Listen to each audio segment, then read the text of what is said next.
Thank you, Julianne, and as usual, thank you for making this happen. Um, this course has been my favorite course since I've been involved with ILR. It's very exciting to think that the county where you live has really been in the forefront. And I had not even thought about that until about 2 years ago when I started thinking about putting together this course. Of course, I missed the first two sessions. I was in the hospital. Uh, Jay was under the weather, and so we are actually doing Town of Tioga a little out of order. Um, Jay has spoken here twice already probably in the past year, and truly needs no introduction. But I do want to say that after his graduation, he left and went to Jacksonville for the first 6 years. But I think Gainesville is so fortunate that he decided to return and make his career here because he's made such a difference in Gainesville. You can look all around historic Gainesville and see his fingerprints. Uh, again, thank you for being here, members, and thank you, Jay, for sharing your expertise once again.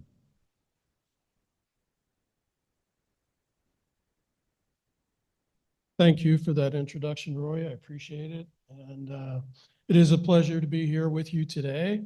He is correct. I have been a little under the weather. I just got over, as of yesterday, all clear on COVID, which that was a surprise. I thought COVID was kind of over. But unfortunately, I went to a neighborhood party and half the party found out it wasn't over yet.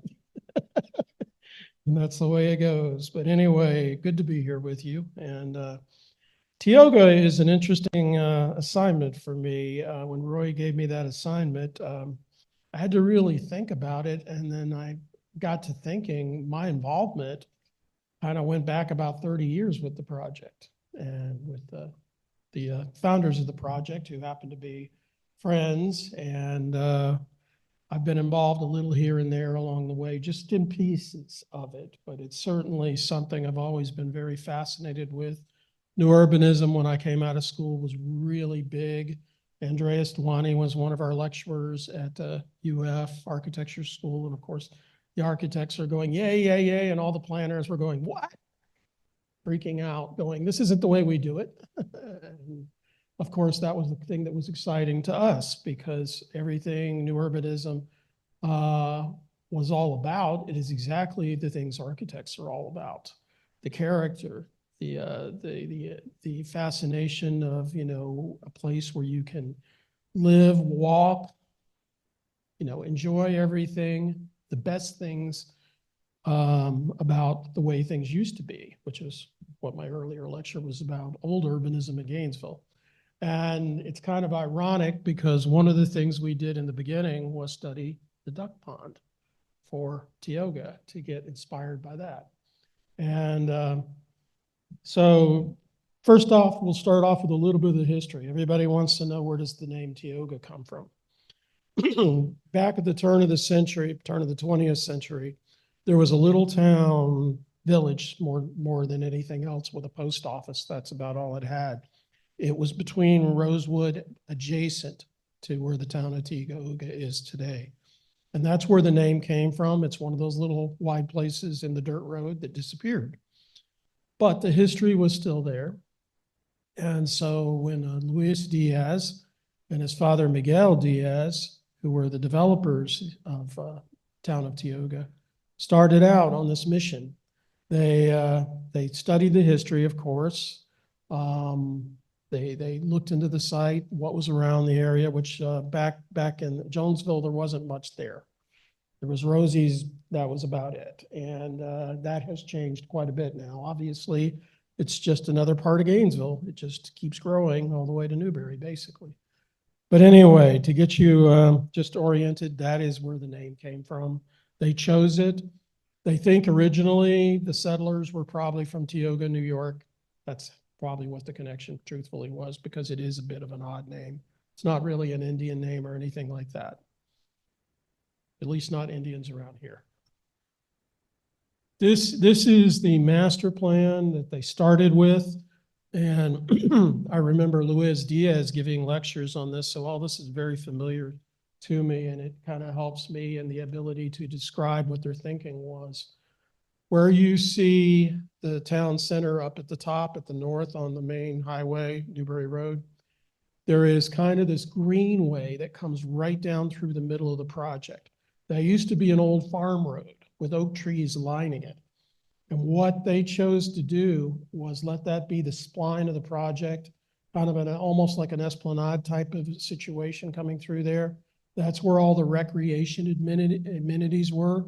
It all generates at the town center, which is up by the highway. And it comes down right through the middle of the neighborhood, and most of the streets feed off of that. So it was a very logical plan.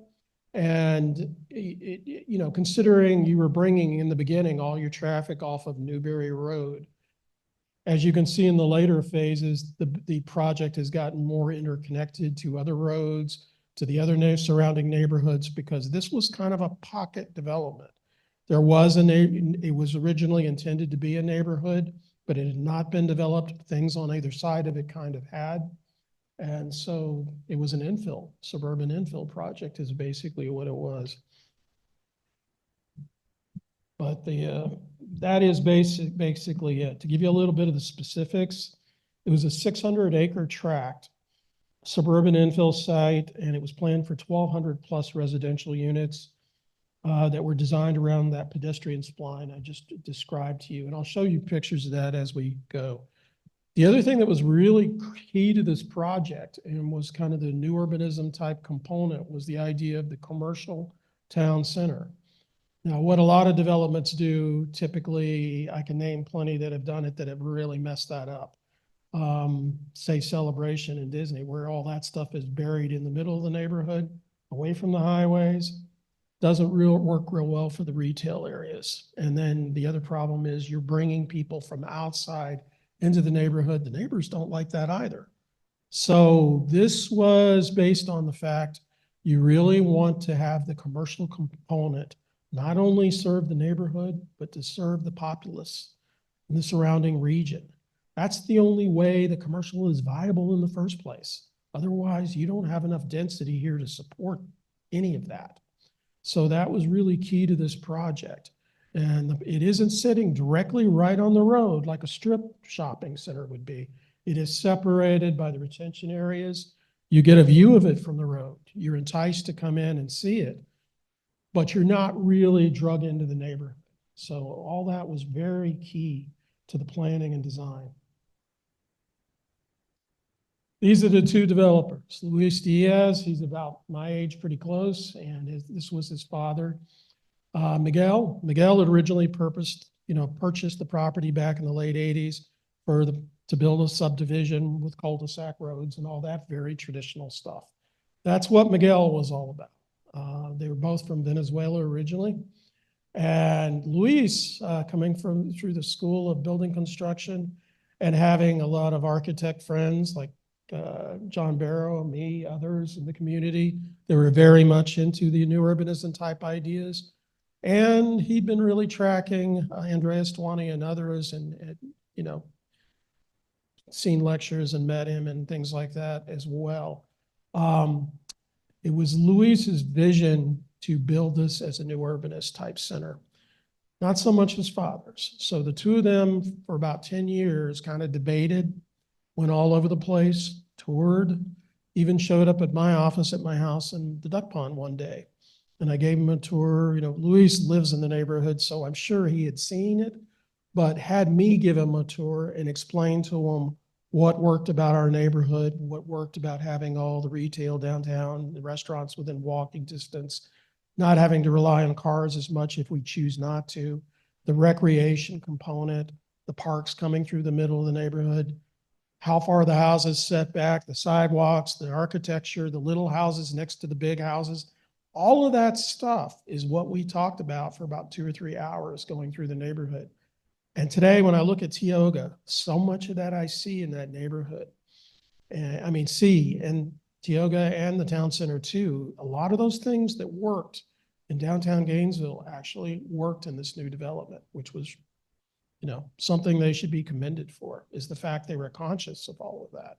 But the idea is it could translate nicely to that new project, which is out in the middle of nowhere when it was built. Total in a rural area, didn't have the density, did not have the passerbyers that it needed for retail or anything in the beginning. They were always building for the future, planning for all that to come, knowing it would. And I think they did a commendable job. And, it's something I know Luis is really proud of. His father was too, I'm sure.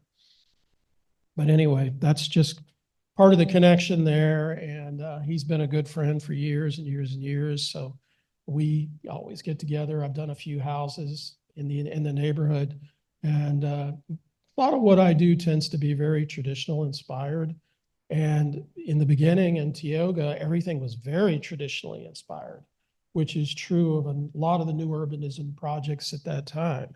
You had brick colonial revivals, but they were very well detailed, not the stuff you saw in the 20th century.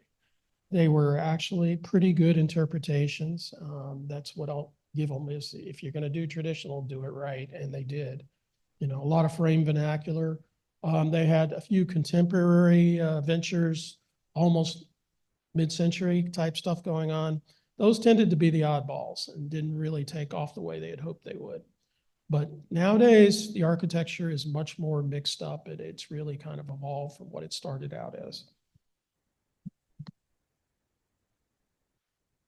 This just illustrates what I was talking about, how you see the commercial, you see the business signs, you may not see the specific signs, but you are kind of enticed as something big is going on there, something exciting, something where you want to go. So entices you to drive off of Newberry Road and check it out. But at the same time, it's equally exciting for the neighborhood that's all interconnected from the backside. In typical new urbanist fashion, you have the buildings lining the streetscapes, and that's the way it should be, and the parking is buried behind them. So there's plenty of parking there, and a lot of on-street parking, actually, which makes it work very well.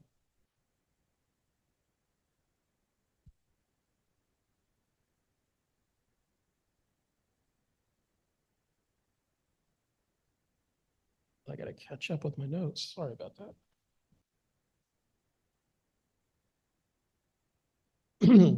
This just shows you a little bit of the architecture. Later on, I worked with them just consulting more than anything else, just giving them ideas of what the commercial buildings should look like. Of course, a lot of what I did was kind of very traditional to begin with. We talked about it needed to be a little more neutral than that, not so looking historic, but picking up the essence of the historic. And you see how the buildings are all divided up. So it looks like the buildings evolved over time. I mean, if you really squint your eyes, and if that were in black and white, you'd really kind of think you were looking at downtown Gainesville almost. And this tower feature here was the idea of having a clock tower without actually having a clock tower, but it was a focal point. So you were trying to capture all the essence of a downtown urban center and a historic area that people could identify and feel comfortable with. And it has that very same streetscape that most of our old towns in the South did. But the architecture is a little more contemporary and not so specific, and doesn't look dated today the way it might have had it been very historic, the way a lot of these places were built.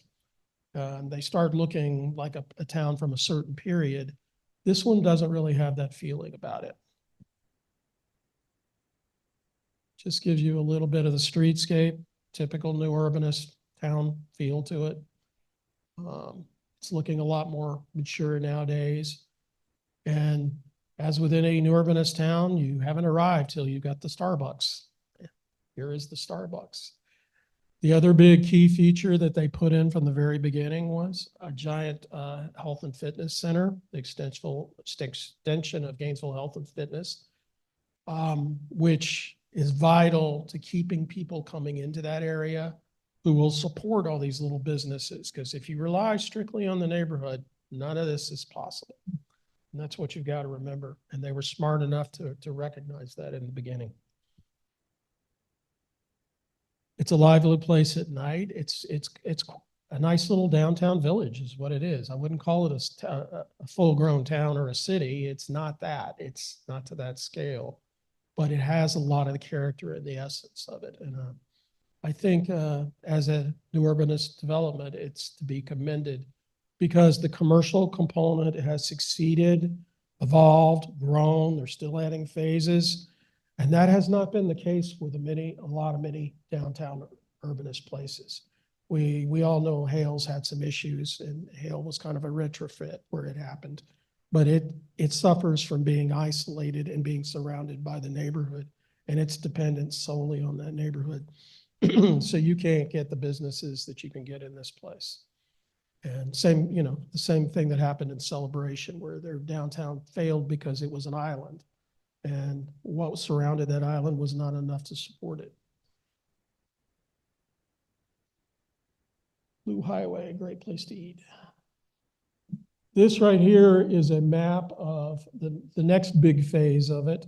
South in this case would be down where you see the water. And buildings 3 and 4 were the original, 5 and 8 followed. And then the last 2 buildings have just been completed. And you see now as the town center has developed, you have a town square. So they brought that traditional concept back to the front as well. Band shell in the middle. Now all of a sudden you have the community gathering spot.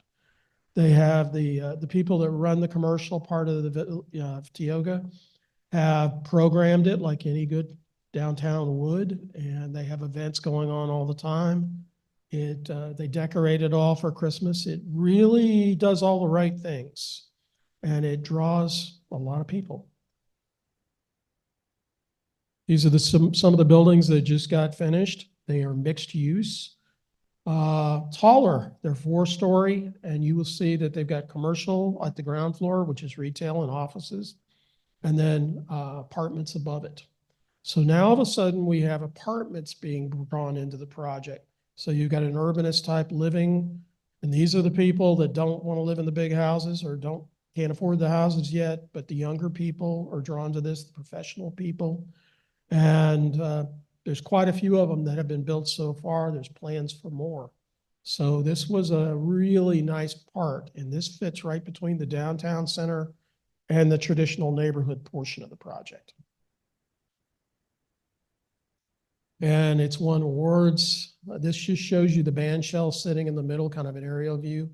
And you get a feel for how it is not an old downtown square, but it has some of the essence, some of the character, the scale, the detail, and it picks up. So when you're in that space, you feel it, even though it doesn't necessarily look like it. And you can tell it's not a historic town, obviously. But I think they've captured a lot of the right ideas, and it's good to see it growing. It's just showing you the band shell. This bridge is part of the park area, which was located right behind the commercial area in that esplanade, which is a lead-in to the trails. It's a lead-in to the recreation area. One of the first things built. So was the swimming pool, the pool facilities, and kind of the sales office all right there together to kind of give a focus in the beginning. Because in the beginning, all the original houses on the first few blocks were built right at this point here, because you have to remember, no commercial in the beginning for years and years and years because it wasn't big enough to support it, and the neighborhood was just getting started. Meanwhile, Gainesville was growing that direction. Everything around it was growing. And once the time was right, they came in with the commercial in the downtown area. So that's the important thing about new urbanist projects is they need to evolve over time. To try to build one from scratch all at one time, you would have to be Disney to afford to do it, number one. Number two, there's all kinds of problems involved in that. And, having it evolve over time, and we're talking the 20 years at least, maybe 25 years. That's what it takes to make it work. Shows you a lot of the dense oak tree coverage that's still in that center section. That was the sales office to begin with. I'm not sure what it is now. It probably is more of a community center, I would imagine. This just shows you some of the streetscapes throughout the neighborhood. These are some of the streets that cross that middle green recreation area. And if you can see the houses in the background, if you didn't know better, you would swear you were downtown in the duck pond, because the architecture is very consistent. The landscape's very consistent. It has a good feel, and it has that same feel. The only difference, the big differences are downtown is urban, everything's close together. Out here, everything's spread out. And that's just the way things are. But that is only truly in that middle green area.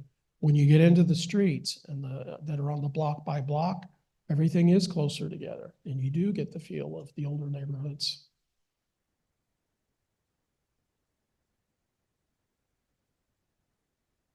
And these are some of the bigger houses that front out onto that green space. And you'll notice they have a sidewalk on their side, but it's more like trails and other walking paths through the middle there in the green space. And the green space comprises about 20% of the project, which is a lot, but that's very, very important. And like I said, that is one of the key things when they were laying out the project. They took the best green space with the biggest trees, and then they made that all common area. So that was a nice thing to do. Architecturally, here's some of the earlier houses, which are what I'd call a bungalow, very much like you find in my neighborhood. Very classic lines. They're starting to see a few more of these, which are more contemporary, modern revival type projects. These are more the exception than the rule. It tends to be a very traditional neighborhood, and I think that's what one of the things people like about it. You have this, it does kind of mix it up, but it doesn't seem to be the thing everybody's scrambling to build.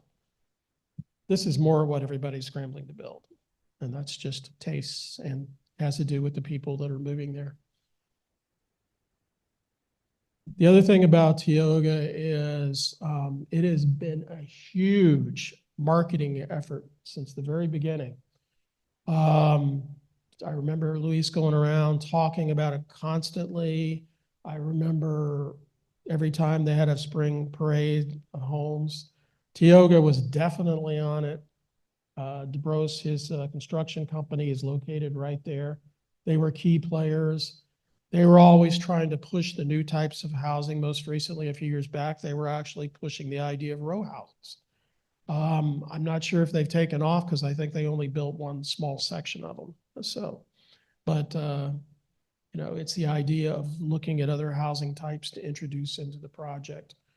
And they were in all kinds of publications. In terms of new urbanist publications, they're in books. Just about everyone's got Tioga listed in it, particularly the ones about the state of Florida. And they're also, once again, pushing styles of architecture that everybody was very comfortable with, and that was appealing.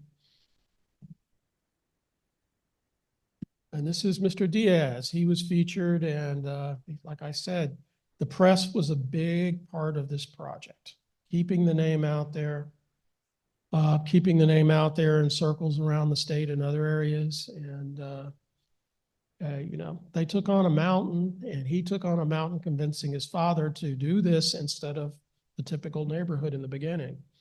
And I give him lots of credit. I give Miguel credit for having the vision after he went out and got educated on it to say, let's do it. And I think, of the new urbanist projects in Gainesville, this has to be the most successful of the bunch. And that could probably be said of the state of Florida too. Because when people come to Gainesville, where do the realtors take them? They take them to either Hale Plantation or Tioga. Every time. And that's a sign that somebody's doing something right. So that kind of gives it to you in a nutshell what Tioga is about, the vision, very much traditional urbanism. Like I said, very much along the lines of what Dewani was preaching, what others at the time were trying to get to happen. a return to the old way of development, the old way of building to kind of create character, to create old neighborhood skin. And like I said, this was successful. If you ask me what's wrong with it as an architect, the only thing I would say was it's in Newbury. But that's where the land was. So can't really fault them for that. But like I say, as far as new urbanism, I think it was a good venture, and by a very dedicated team that has worked tirelessly for decades to do it. Unless you've got questions, I'm trying to keep it kind of short because I don't know how much longer my voice is going to last. I was reminded about Charles Frazier's experiences with Sea Pines Plantation and Amelia Island Plantation, and I'm sure that there are many people who know both of those.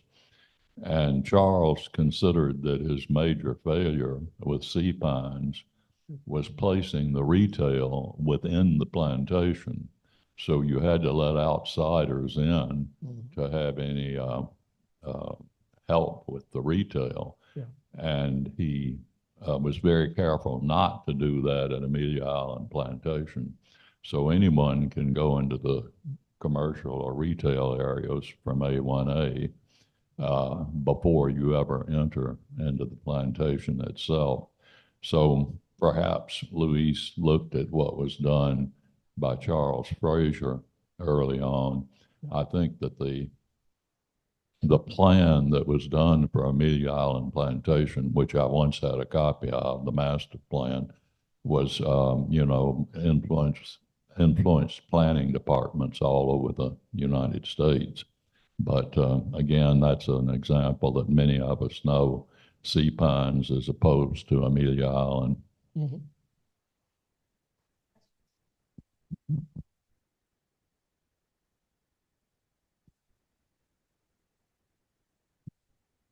Jay, you just mentioned at the end here, you said that it's too bad it's in Newbury.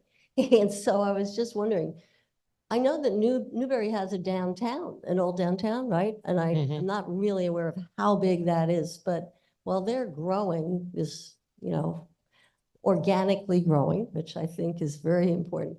Is there any sign of the real downtown becoming part of this?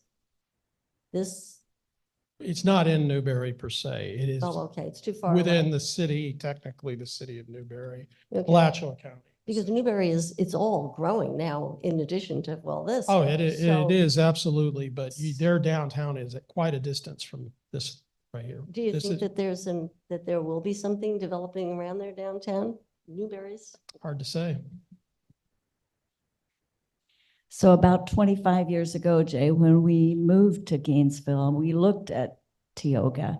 And one of the things that intrigued me was the concept of alleys and what they have done with parking. Can you say a little bit about that in relation to the new urbanism? Because to me, that's just an amazing story. Right. That is absolutely true, and that is one of the unique things about this project. It's not so unique in new urbanist projects, but it's unique around Gainesville, is the idea of putting alleys behind the buildings so the garages could be serviced off of the back alley. And what that does is when you're looking at the house from the street, you're not looking at a garage with garage doors and a big driveway with a house attached. It's the opposite. You're seeing a house and you don't see the garages. You don't see the cars all up and down the streets. So the streets are relatively uncongested. So if somebody parks on the street, it's typically a guest. And that's actually kind of a nice thing. The lots had to be big enough to accommodate all that. And the blocks had to be big enough to accommodate that. But it was one of the things they decided they wanted to do from the very beginning. And that is to try to get away from the look of builder houses. That is as much as anything, because you know how builder houses are, everything's designed around the car. Where's the car going to park? Where's the garage door going to be? On and on and on. And people will walk up the driveway instead of walking up the front walk, or they'll, that's because you're in and outdoors through the garage. That doesn't happen in this type of architecture. People actually use their front doors. And I'm glad you brought that up. That was one of the unique things about these.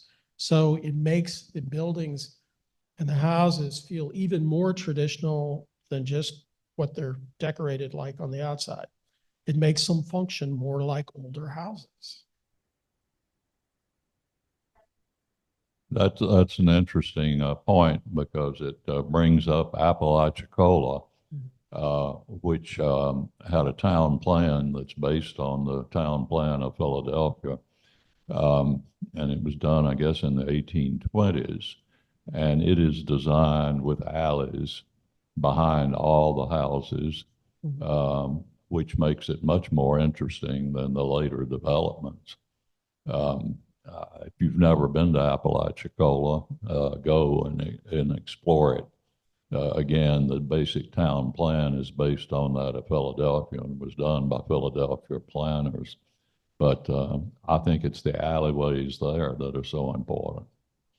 The other thing is, in this type of housing, it's very easy to have the garage buildings detached from the main house and to have a second floor to them. So those become the guest quarters, and I'm sure in many cases, cheaper apartments. And Jay, Henry had asked, have they been able to maintain it, having the alleyways? in the earlier sections of the neighborhood, that is where it was planned like that. When you got on the other side of the Greenway, more to the east side of the project, those are much smaller lots where they didn't keep up with that. And I think it may have just been planned like that to begin with. And of course, as you go south in the project where they're still cutting lots, cutting blocks and all that right now, you're getting into much bigger houses, more kind of like the big houses. And I'm not sure that the alleys are part of that any longer. And yeah. I would imagine it ends up being an expensive thing to do land-wise. Also, the maintenance of the extra roads. I was wondering, what did Mr. Diaz want that Lewis did not want? Where was the arguments?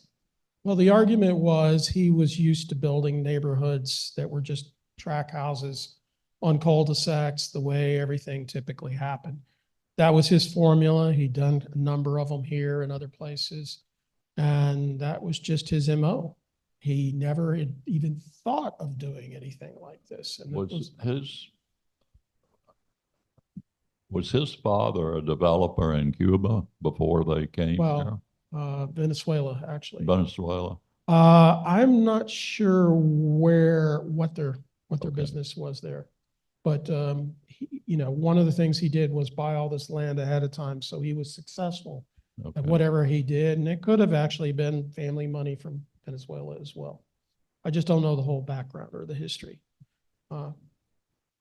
Well, I recall that while I was still teaching in the law school, I went to hear a speaker, and his first name was Randy, and I can't remember his last name, but he was from New England, and he had developed something he called alternative, not zone, yeah, maybe zoning. Mhm. And basically, he was influencing counties in Massachusetts in particular to require people who wanted to develop tracts to come up with two alternatives, one which very traditional, one house on 1 acre, the other more a golf community without golf, with the central area, a park and woodlands and used by everyone. And Luis came to my seminar and stayed all day, and I think he later brought the speaker back to talk to realtors here in Gainesville. So I think that probably had some influence as well. Yeah, I wouldn't doubt it because that's exactly what they've done. Yeah. Any other? Yeah. How about the width of the streets? Did you get it right for traffic control and speed control? They are narrower streets, yes. Any other questions? Any questions on Zoom? We got Coming up one. here. I'm sorry. What kind of controls are in place to control the development patterns and the styles and the plans for these homes as they're added? There is a master plan. The other Tioga restrictions, covenants, I am not sure of, but I know they're in place because Luis's construction firm is by no means the only builder in there.